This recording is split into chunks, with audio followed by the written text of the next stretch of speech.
ಮಂಗಳವಾರ ಸಂಜೆ ಗುಂಡ್ಲುಪೇಟೆ ಪಟ್ಟಣದ ಶಾಲೆಗಳಿಂದ ತಮ್ಮ ಗ್ರಾಮಗಳಿಗೆ ಹಿಂತಿರುಗುತ್ತಿದ್ದ ವೇಳೆ ಸಂಭವಿಸಿದ ಟಿಪ್ಪರ್ ಹಾಗೂ ಖಾಸಗಿ ಶಾಲಾ ವಾಹನದ ಅಪಘಾತವನ್ನು ಖಂಡಿಸಿ ಬುಧವಾರ ಗುಂಡ್ಲುಪೇಟೆ ತಾಲೂಕಿನ ವಕೀಲರ ಸಂಘದ ವತಿಯಿಂದ ವಕೀಲರು ಕೋರ್ಟ್ ಕಲಾಪಗಳಿಂದ ಹೊರಗುಳಿದು ಪ್ರತಿಭಟನೆ ನಡೆಸಿದರು. ಪ್ರತಿಭಟನೆಯಲ್ಲಿ ಮಾತನಾಡಿದ ವಕೀಲರ ಸಂಘದ ಅಧ್ಯಕ್ಷ ಸಿಎಸ್ ವೆಂಕಟೇಶ್, ತಾಲೂಕಿನಲ್ಲಿರುವ ಕ್ವಾರೆಗಳಿಂದ ನೂರಾರು ಟಿಪ್ಪರ್ಗಳು ಪ್ರತಿದಿನ ಕಲ್ಲು ಸಾಗಣೆ ಮಾಡುತ್ತಿದ್ದು, ಸುರಕ್ಷತಾ ಕ್ರಮಗಳನ್ನು ಪಾಲಿಸದೆ ರಾಷ್ಟ್ರೀಯ ಹೆದ್ದಾರಿ ಹಾಗೂ ಗ್ರಾಮೀಣ ರಸ್ತೆಗಳಲ್ಲಿ ಸಂಚರಿಸುತ್ತಿವೆ ಎಂದರು. ಇದರಿಂದ ಪಾದಚಾರಿಗಳು, ವಾಹನ ಸವಾರರು ಹಾಗೂ ಶಾಲಾ ವಾಹನಗಳು ಭಯದಿಂದ ಸಂಚರಿಸುವಂತಾಗಿದೆ ಎಂದರು.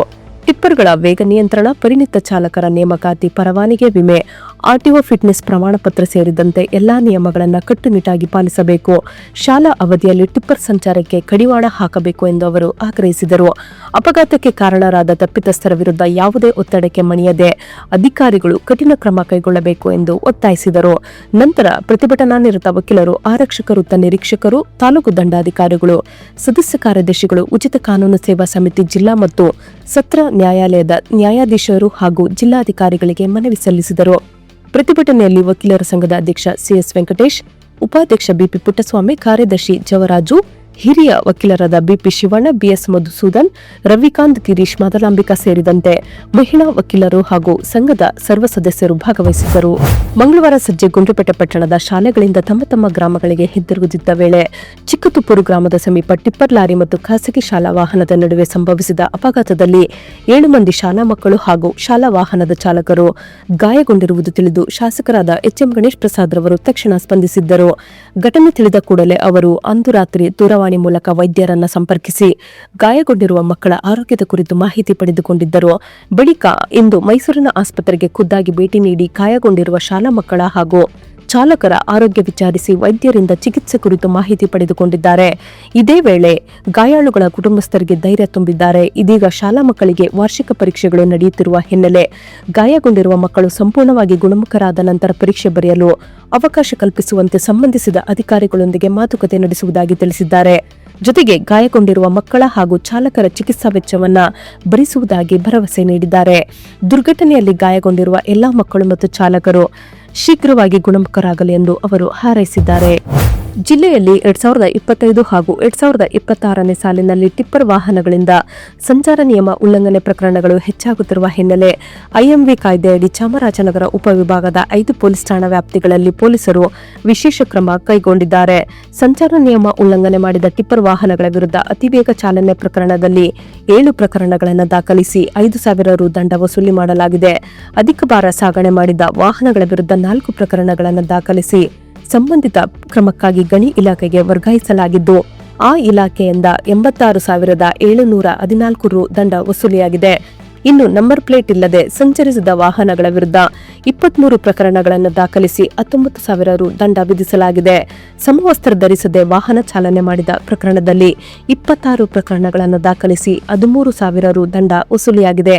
ಅದೇ ರೀತಿ ಇತರೆ ಸಂಚಾರ ನಿಯಮ ಉಲ್ಲಂಘನೆಗೆ ಸಂಬಂಧಿಸಿದಂತೆ 597 ಪ್ರಕರಣಗಳನ್ನು ದಾಖಲಿಸಿ ಒಟ್ಟು 1,27,400 ದಂಡ ವಿಧಿಸಲಾಗಿದೆ. ಈ ಕಾರ್ಯವನ್ನ ಪ್ರಶಂಸಿಸಿರುವ ಜಿಲ್ಲಾ ಪೊಲೀಸ್ ಅಧೀಕ್ಷಕರಾದ ಶ್ರೀ ಮುತ್ತುರಾಜ್ ಎಂ ಐಪಿಎಸ್ ರವರು ಮುಂದಿನ ದಿನಗಳಲ್ಲಿಯೂ ಇದೇ ರೀತಿಯಾಗಿ ಇನ್ನಷ್ಟು ಪ್ರಕರಣಗಳನ್ನು ದಾಖಲಿಸಿ ಸಂಚಾರ ನಿಯಮ ಉಲ್ಲಂಘನೆ ಮಾಡುವ ವಾಹನಗಳ ವಿರುದ್ಧ ಕಠಿಣ ಕ್ರಮ ಕೈಗೊಳ್ಳುವಂತೆ ಅಧಿಕಾರಿಗಳಿಗೆ ಸೂಚನೆ ನೀಡಿದ್ದಾರೆ. ಗುಂಡ್ಲುಪೇಟೆ ಪಟ್ಟಣದಲ್ಲಿ ಅಕ್ರಮವಾಗಿ ಕೇರಳ ರಾಜ್ಯದ ಲಾಟರಿ ಟಿಕೆಟ್ ಮಾರಾಟ ಮಾಡುತ್ತಿದ್ದ ಇಬ್ಬರನ್ನ ಗುಂಡ್ಲುಪೇಟೆ ಪೊಲೀಸರು ಬಂಧಿಸಿ ನಗದು ಹಾಗೂ ಲಾಟರಿ ಟಿಕೆಟ್ಗಳನ್ನು ವಶಪಡಿಸಿಕೊಂಡಿದ್ದಾರೆ. ಮಾರ್ಚ್ 17ರಂದು ಗುಂಡ್ಲುಪೇಟೆ ಪೊಲೀಸ್ ಠಾಣೆಯ ಪಿಎಸ್ಐ ನರೇಶ್ ಕುಮಾರ್ ಅವರಿಗೆ ಬಂದ ಖಚಿತ ಮಾಹಿತಿ ಮೇರೆಗೆ ಸಿಬ್ಬಂದಿಯೊಂದಿಗೆ ದಾಳಿ ನಡೆಸಲಾಯಿತು. ಈ ವೇಳೆ ಗುಂಡ್ಲುಪೇಟೆ ಪಟ್ಟಣದ ಕೋಡಹಳ್ಳಿ ಸರ್ಕಲ್ನ ಕರ್ನಾಟಕ ಬೇಕರಿ ಎದುರು ಕೇರಳ ರಾಜ್ಯದ ಲಾಟರಿ ಟಿಕೆಟ್ ಮಾರಾಟ ಮಾಡುತ್ತಿದ್ದ ಮಹದೇವ್ ಪ್ರಸಾದ್ ಚನ್ನಪ್ಪನ ಪುತ್ರ ಗುಂಡ್ಲುಪೇಟೆ ನಿವಾಸಿಯನ್ನ ವಶಕ್ಕೆ ಪಡೆಯಲಾಗಿದೆ. ಆತನ ಬಳಿ ಇದ್ದ 1,200 ರು ಮೌಲ್ಯದ 24 ಕೇರಳ ಲಾಟರಿ ಟಿಕೆಟ್ಗಳು ಹಾಗೂ ಮಾರಾಟದಿಂದ ಬಂದಿದ್ದ 500 ರು ನಗದು ವಶಪಡಿಸಿಕೊಳ್ಳಲಾಯಿತು.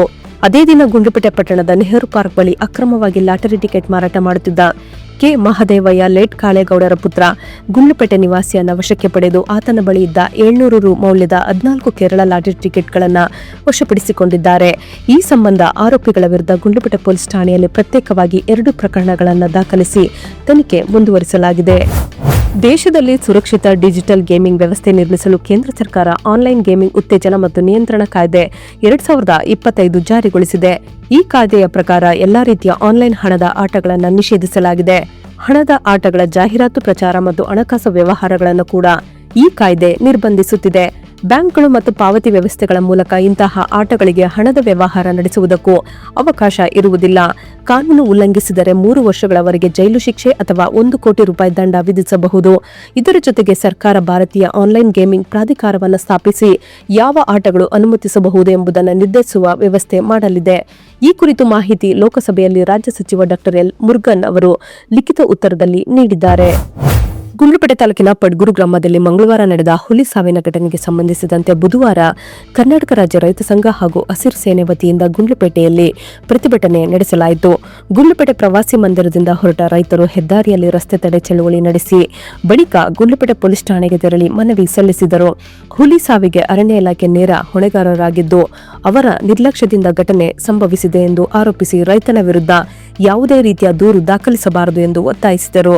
ರೈತ ಮುಖಂಡರ ಸಮ್ಮುಖದಲ್ಲಿ ಅರಣ್ಯ ಇಲಾಖೆಯ ಎಸಿಎಫ್ ಮತ್ತು ಡಿಸಿಎಫ್ ವಿರುದ್ಧ ಸಾಮೂಹಿಕವಾಗಿ ದೂರು ಸಲ್ಲಿಸಲಾಯಿತು. ಈ ಸಂದರ್ಭದಲ್ಲಿ ಮಾತನಾಡಿದ ರೈತ ಮುಖಂಡ ಹುನ್ನೂರ್ ಪ್ರಕಾಶ್ ರವರು ಅರಣ್ಯ ಅಧಿಕಾರಿಗಳ ವಿರುದ್ಧ ಪ್ರಕರಣ ದಾಖಲಿಸಬೇಕು ಮತ್ತು ಅರಣ್ಯ ಸಚಿವರು ಕೂಡಲೇ ರಾಜೀನಾಮೆ ನೀಡಬೇಕು ಎಂದು ಆಗ್ರಹಿಸಿದರು. ಬಂಡೀಪುರ ಸಫಾರಿ ನಿಲ್ಲಿಸದಿದ್ದರೆ ಗುಂಡ್ಲುಪೇಟೆಯಿಂದ ಬಂಡೀಪುರದವರೆಗೆ ಪಾದಯಾತ್ರೆ ನಡೆಸಿ ಉಗ್ರ ಹೋರಾಟ ನಡೆಸುವುದಾಗಿ ಎಚ್ಚರಿಕೆ ನೀಡಿದ್ದಾರೆ. ಈ ವೇಳೆ ಮಾಡ್ರಳ್ಳಿ ಪಾಪಣ್ಣ, ಬರ್ಗಿ ಮಹೇಶ್, ಬೇರಂಬಾಡಿ ಶಶಿ, ಭೀಮನ್ಬಿಡು, ರಾಜ್ಕೋಡಳ್ಳಿ, ಸ್ವಾಮಿ ಮಾದಪ್ಪ, ಗಿರಿ ಸೇರಿದಂತೆ ಹಲವರು ಉಪಸ್ಥಿತರಿದ್ದರು. ಚಾಮರಾಜನಗರ ಜಿಲ್ಲೆಯಲ್ಲಿನ ಅಕ್ರಮ ಚಟುವಟಿಕೆಗಳನ್ನು ತಡೆಯುವ ಉದ್ದೇಶದಿಂದ ಕಟ್ಟುನಿಟ್ಟಿನ ಕ್ರಮ ಕೈಗೊಳ್ಳುವಂತೆ ಜಿಲ್ಲಾ ಪೊಲೀಸ್ ವರಿಷ್ಠಾಧಿಕಾರಿಗಳು ಸೂಚನೆ ನೀಡಿರುವ ಹಿನ್ನೆಲೆಯಲ್ಲಿ ಪೊಲೀಸರು ದಾಳಿ ನಡೆಸಿ ಜೂಜಾಟದಲ್ಲಿ ತೊಡಗಿದ್ದವರನ್ನು ಬಂಧಿಸಿದ್ದಾರೆ. ತೆರಕನಾಂಬಿ ಪೊಲೀಸ್ ಠಾಣೆಯ ಆರಕ್ಷಕ ಉಪನಿರೀಕ್ಷಕರಾದ ಮಹೇಶ್ ಕೆಎಂ ಅವರು ದಿನಾಂಕ 16/3/2026ರಂದು ತಮ್ಮ ಸಿಬ್ಬಂದಿಗಳೊಂದಿಗೆ ಠಾಣಾ ವ್ಯಾಪ್ತಿಯ ಬಟ್ಟಳ್ಳಿ ಗ್ರಾಮದಲ್ಲಿನ ಸಾರ್ವಜನಿಕ ಸ್ಥಳದಲ್ಲಿ ದಾಳಿ ನಡೆಸಿದ್ದರು. ಈ ವೇಳೆ ಅಂದರ್ಬಾಹರ್ ಇಸ್ಪಿಟ್ ಜೂಜಾಟದಲ್ಲಿ ತೊಡಗಿದ್ದ 6 ಮಂದಿಯನ್ನ ಬಂಧಿಸಿ ಸ್ಥಳದಲ್ಲಿದ್ದ ಒಟ್ಟು 11,100 ನಗದನ್ನು ವಶಕ್ಕೆ ಪಡೆದುಕೊಳ್ಳಲಾಗಿದೆ. ಈ ಸಂಬಂಧ ತೆರಕನಾಂಬಿ ಪೊಲೀಸ್ ಠಾಣೆಯಲ್ಲಿ ಪ್ರಕರಣ ದಾಖಲಿಸಿಕೊಂಡು ತನಿಖೆ ಮುಂದುವರಿಸಲಾಗಿದೆ ಎಂದು ಪೊಲೀಸರು ತಿಳಿಸಿದ್ದಾರೆ. ಗುಂಡ್ಲುಪೇಟೆ ತಾಲೂಕಿನ ಭೀಮನ್ಬಿಡು ಗ್ರಾಮದಲ್ಲಿ ಸಾಮೂಹಿಕ ನಾಯಕತ್ವದ ಕರ್ನಾಟಕ ರಾಜ್ಯ ರೈತ ಸಂಘ ಹಾಗೂ ಹಸಿರು ಸೇನೆ ಸಂಘಟನೆಗೆ 50 ಮಂದಿ ಹೊಸ ಸದಸ್ಯರು ಸೇರ್ಪಡೆಯಾಗಿದ್ದಾರೆ.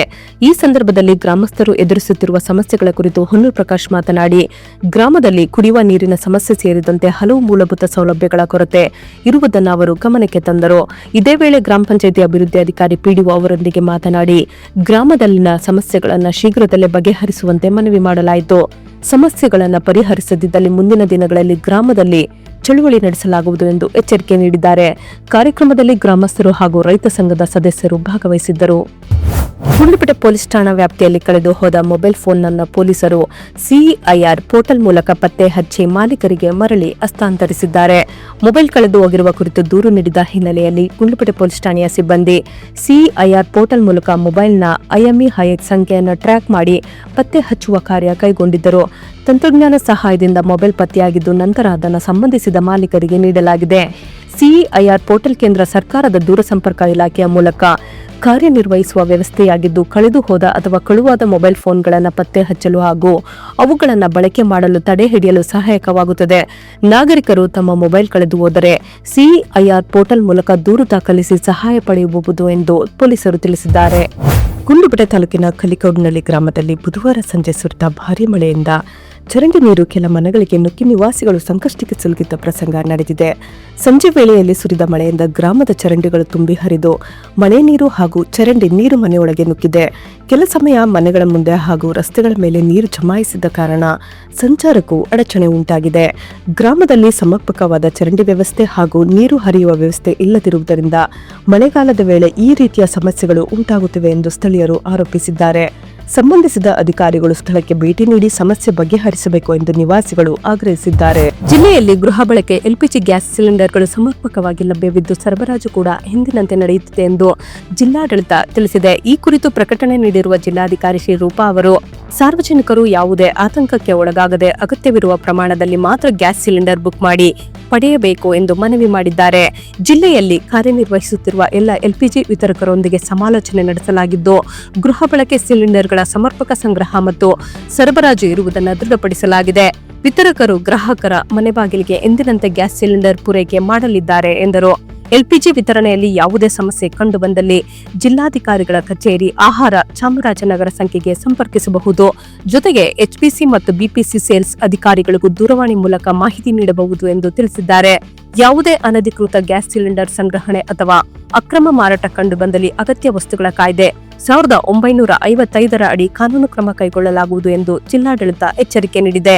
ಗೃಹ ಬಳಕೆ ಗ್ಯಾಸ್ ಸಿಲಿಂಡರ್ ಸರಬರಾಜು ಸುಗಮವಾಗಿ ನಡೆಯಲು ಜಿಲ್ಲೆಯ ಸಾರ್ವಜನಿಕರು ಸಹಕರಿಸಬೇಕು ಎಂದು ಜಿಲ್ಲಾಧಿಕಾರಿಗಳು ಮನವಿ ಮಾಡಿದ್ದಾರೆ.